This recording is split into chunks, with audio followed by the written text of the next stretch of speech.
Programme news watch میں ناظرین ایک بار پھر آپ کو خوش آمدید کہتے ہیں۔ اس وقت ہمارے ساتھ اسٹوڈیوز میں تشریف رکھتے ہیں ISI کے سابق سربراہ جناب جنرل ریٹائرڈ حمید گل۔ ہمیں پروگرام کے اس مرحلے میں جوائن کیا ہے عرب امور کے ماہر جناب منصور جعفر نے، اور ماہر امور اجناس جناب شمس الاسلام خان نے، جو اس وقت ہمارے ساتھ کراچی سے موجود ہیں۔ آپ دونوں حضرات کو خوش آمدید کہتے ہیں اپنے اس پروگرام میں، کیونکہ آگے چل کے ہم بات کریں گے کہ تبدیلی یا انقلاب کیا ہے، پرامن تبدیلی ہے یا پھر آنے والے دنوں میں ہم کوئی بہت بڑا انقلاب دیکھ سکتے ہیں، کیونکہ یہ سلسلہ عرب ممالک سے شروع ہوا ہے اور ظاہر ہے کہ جس طرح سے کچھ لوگ کہہ رہے ہیں کہ اس کے اثرات دور دور تک پھیل سکتے ہیں، اس پر ہم گفتگو کریں گے۔ لیکن ایک بار پھر ہم آئیں گے جن صاحب، آپ بات کر رہے تھے کہ پینٹاگون کو اب ایک جواز چاہیے۔ جی ہاں، وہ اس کو اسکیپ کوٹنگ کہتے ہیں کہ بھئی آپ نے کیوں ہارے۔ اب دیکھیں نا، امریکہ نے اتنا پیسہ خرچ کیا ہے، صرف ملٹری کا بجٹ جو ان کا افغانستان پہ ہے وہ $100 بلین ایئر اس وقت ان کا بجٹ ہے ملٹری کا۔ اس کے علاوہ جو باقی اور چیزیں ہیں، کیونکہ ایک سپاہی ان کا $1 ملین کاسٹ کرتا ہے ان کو، تو ظاہر ہے کہ اس کی جسٹیفیکیشن تو کوئی نظر نہیں آ رہی کہ آپ نے کیوں حملہ کیا۔ ڈرون حملے کیے جا رہے ہیں، پاکستانیوں کو اشتعال دلوا رہے ہیں، پاکستان کے لیے مصائب پیدا کر دیے ہیں۔ ہماری حکومت نے ایک قرارداد منظور کی، ہماری پارلیمنٹ نے، اب نہ اپوزیشن اور نہ حکومت اس کا ذکر ہی نہیں کرتی۔ متفقہ قرارداد تھی، تو بھیا آپ نے کہا تھا کہ روکے جائیں گے اور ہم روک سکتے ہیں اس کو، لیکن وہ نہیں روکے گئے۔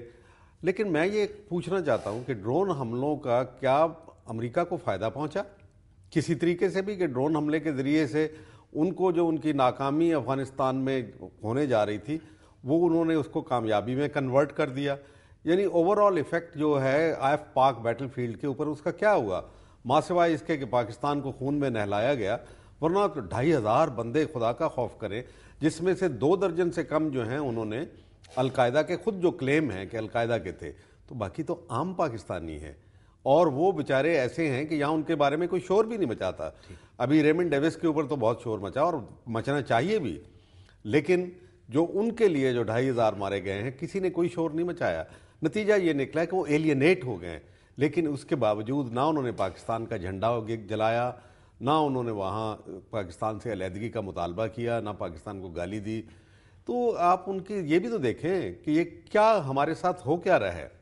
ابھی شہباز بھٹی صاحب کا کیس ہے، تو جہاں ہمارے وہ جو لوگ عباد الرحمان اور دوسرے جو آدمی ریمنڈ ڈیوس نے قتل کیے، جہاں ان کا ہمیں غم ہے، شہباز بھٹی کا کم تو کم نہیں ہے ہمیں، وہ بھی پاکستانی، اور وہ کیا گیا ہے تاکہ اس سے توجہ ہٹائی جائے، یہ انہی کی کارروائی ہے۔ یہ بڑا ایک اہم نقطہ ہے، اس پہ میں آگے چل کے آپ سے بات کرتا ہوں۔ جلال صاحب، اصل میں جو نقطہ ہے جو آپ نے اٹھایا ہے وہ یہ ہے کہ لیڈرشپ، اور ظاہر ہے کہ جو حکمران ہوتے ہیں انہیں بڑا وقت پہ رسپونڈ کرنا پڑتا ہے اور وقت پہ فیصلے لینے ہوتے ہیں۔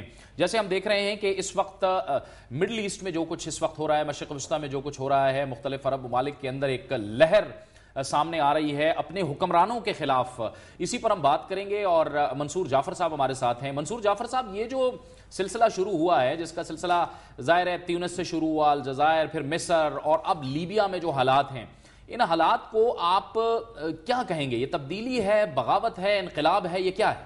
دیکھیں جی، اس وقت جو ابتدائی صورتحال ہمارے سامنے ہے، خاص طور پہ لیبیا کے ریفرنس سے، مصر کے ریفرنس سے، یا اس سے پہلے تیونس کے ریفرنس سے، اسے انقلاب کہنا تو میرا خیال ہے پری میچور ہوگا، کیونکہ وہی جو فیسز موجود تھے انہیں ہٹا کے انہی کی باقیات جو ہیں انہیں انسٹال کر دیا گیا ہے۔ مصر میں وہی فوجی کونسل کہ جو پہلے صدر حسنی مبارک کا دست و بازو تھی، اب وہی فوجی کونسل جو ہے وہ امور مملکت جو ہے وہ سنبھالے ہوئے ہے، اور اپنی ٹرمز اور ڈکٹیشن پر وہ سارے کام کروا رہے ہیں۔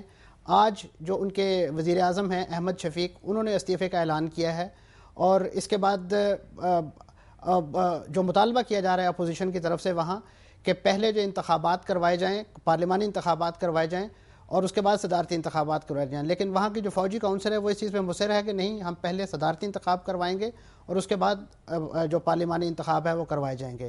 اپوزیشن یہ مطالبہ کر رہی ہے، اور وہ لوگ جنہوں نے اپنی جانیں دیں ان کے ورثاء یہ مطالبہ کر رہے ہیں کہ ملک میں نافذ جو 50 سال سے ایمرجنسی نافذ ہے اسے ختم کیا جائے، تاکہ ایک جمہوری عمل جو ہے اس کو شروع کیا جا سکے۔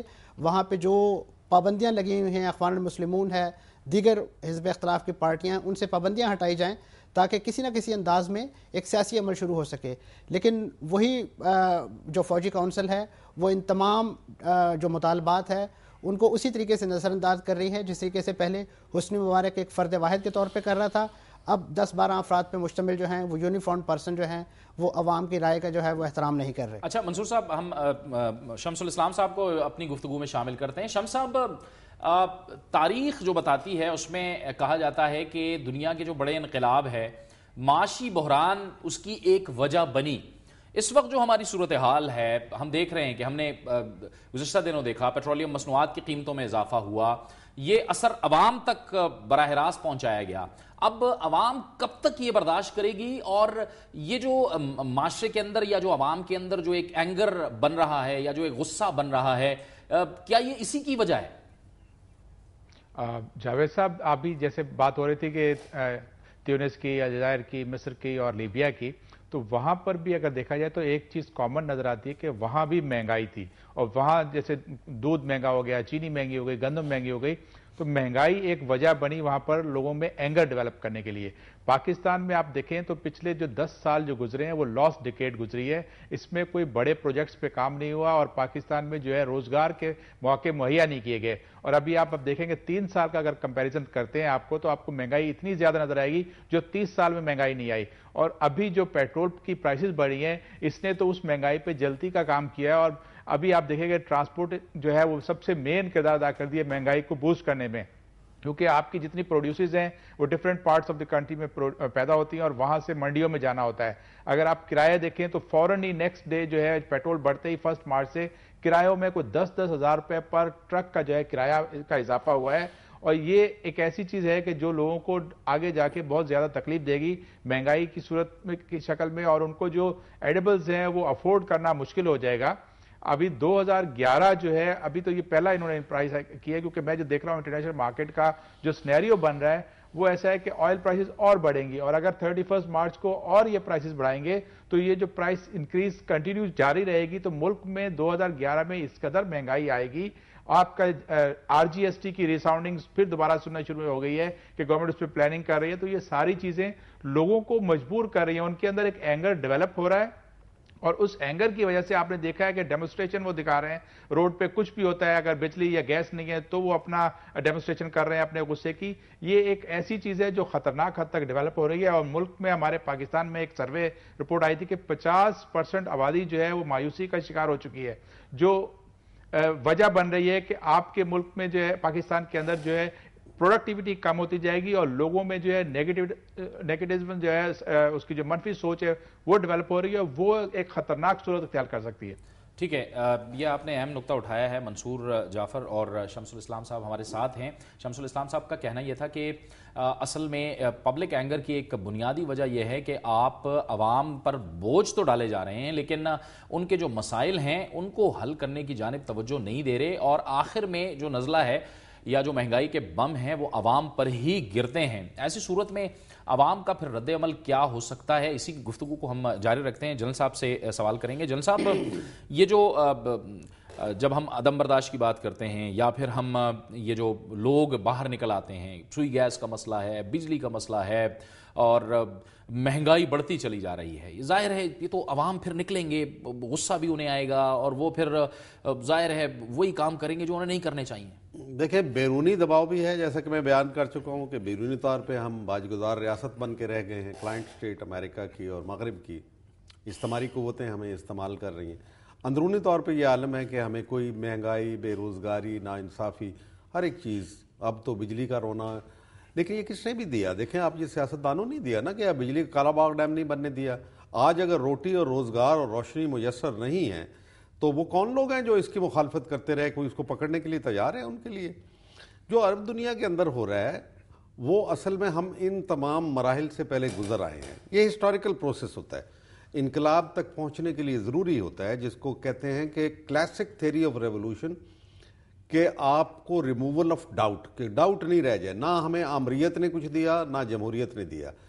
اب عرب دنیا کے اندر پہلی دفعہ ان کو جمہوریت کی گاجر لٹکائی جا رہی ہے کہ ہم تمہیں یہ تبدیل کر کے حکومت، جمہوریت، کنٹرولڈ جمہوریت، جس کو امریکہ مینیپولیٹ کرے گا، اس جیسے ہمارے ہاں ہوتا رہا. ٹھیک ہے، تو ہم اس تجربے سے گزر چکے ہیں. انہوں نے ابھی جمہوریت کی گاجر کھانی ہے، اور پھر ان کو 4-5 سال کے بعد جب پیٹ میں درد ہوگا تو اس کے بعد وہ غالباً انقلاب کی طرف آئے. جو اب ہو رہا ہے یہ صرف حکومتوں کی تبدیلی، چہروں کی تبدیلی کی بنیاد کے اوپر ہوگا.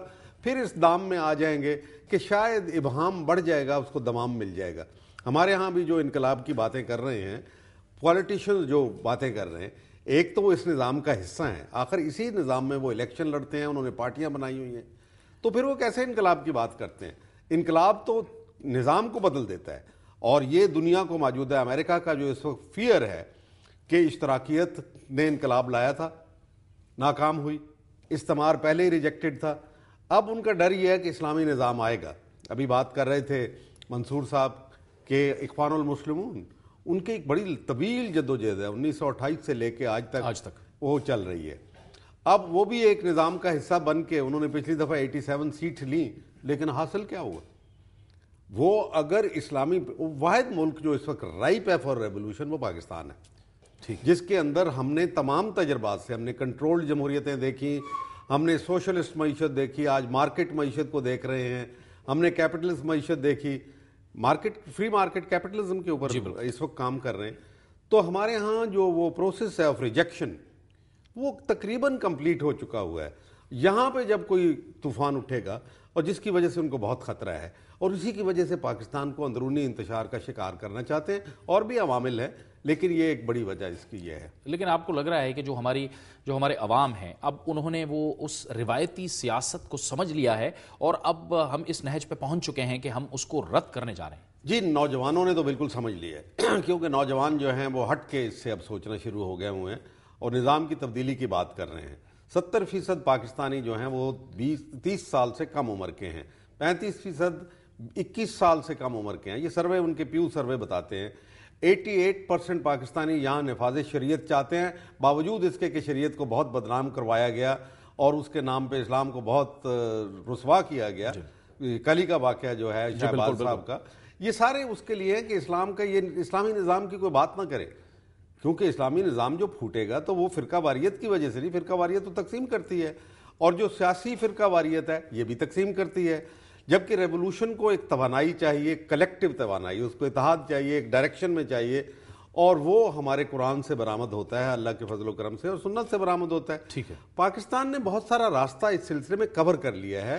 یعنی آئینی طور پہ قرارداد مقاصد کو substantive part of the constitution قرار دے کے ہم نے اصل میں راستہ کھول دیا ہے اس نظام کے لیے. اور اسی کو میں نرم انقلاب کہتا ہوں کہ آپ کا جو ریولوشن ہوگا وہ 4 باؤنڈریز، 4 والز آف کانسٹیٹیوشن کے اندر ہونا چاہیے. اندر ہوگا. آپ نے ایک لفظ استعمال کیا، ٹرمینالوجی ہے، وہ ہے سیاسی فرقہ واریت. اسی پر ہم گفتگو کریں گے، لیکن وقت ہوا چاہتا ہے ایک بریک کا بریک لیتے ہیں، اور بریک کے بعد ہمارے اس اہم موضوع پر گفتگو کا سلسلہ جاری رہے گا.